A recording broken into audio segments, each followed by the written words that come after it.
कि जोमेटो का stock focus में था।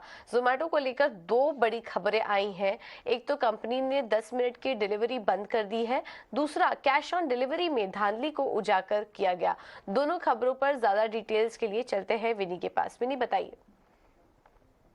तो जोमेटो का मेनली ये जो स्टॉक फोकस में है, काफ़ी टाइम से फोकस में है। 2 दिन पहले हमने देखा था कि कुछ अनाउंसमेंट आई कि कोई कस्टमर ने बोला कि वहाँ पे उन्होंने कैश ऑन डिलीवरी का स्कैम हाईलाइट किया हुआ था, जहाँ पे डिलीवरी एजेंट स्कैम कर रहे हैं जोमेटो को। और उसमें दीपेंद्र गोयल ने रिप्लाई भी किया था कि वो जानते हैं ये स्कैम के बारे में और वो वर्क कर रहे हैं कि ये बंद हो जाए और ये लूपहोल्स जो है वो भर सके वो, और ये सिचुएशंस जो आ रही है स्कैम की वजह से, सीओडी स्कैम्स या डिलीवरी पार्टनर्स जो स्कैम कर रहे हैं जोमेटो को, वो सब बंद हो जाए।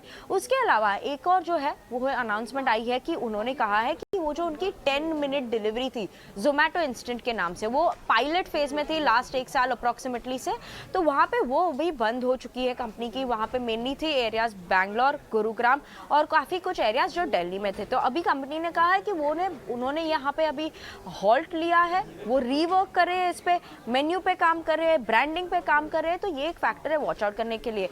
पर जो ईटी रिपोर्ट्स में हाईलाइट हुई है कि क्या एक्चुअली गलत गया, 10 मिनट जो डिलीवरी, इंस्टेंट डिलीवरी की बात कर रहे हैं, वो है कि मे बी वो लोग वहाँ पे स्केल अप नहीं कर पाए।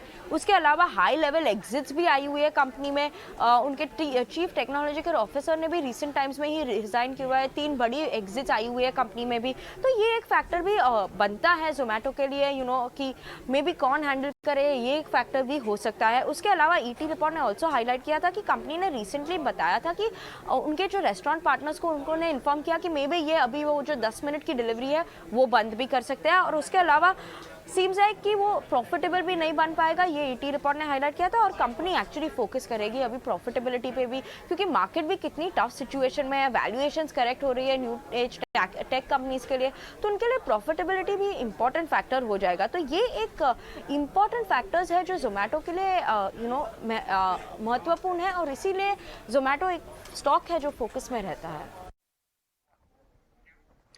बिल्कुल, बहुत बहुत शुक्रिया विनी आपका ये सारी जानकारी देने के लिए। तो दो बड़ी खबरें थी जिसके चलते जोमेटो आज दिन भर फोकस में था, और हमने देखा स्टॉक आज आखिरी कुछ मिनटों में अच्छी मजबूती के साथ क्लोज भी हुआ था, करीब 52 रुपए के आसपास। तो ये कुछ खबर है जोमेटो से जुड़ी। अब आगे बढ़ते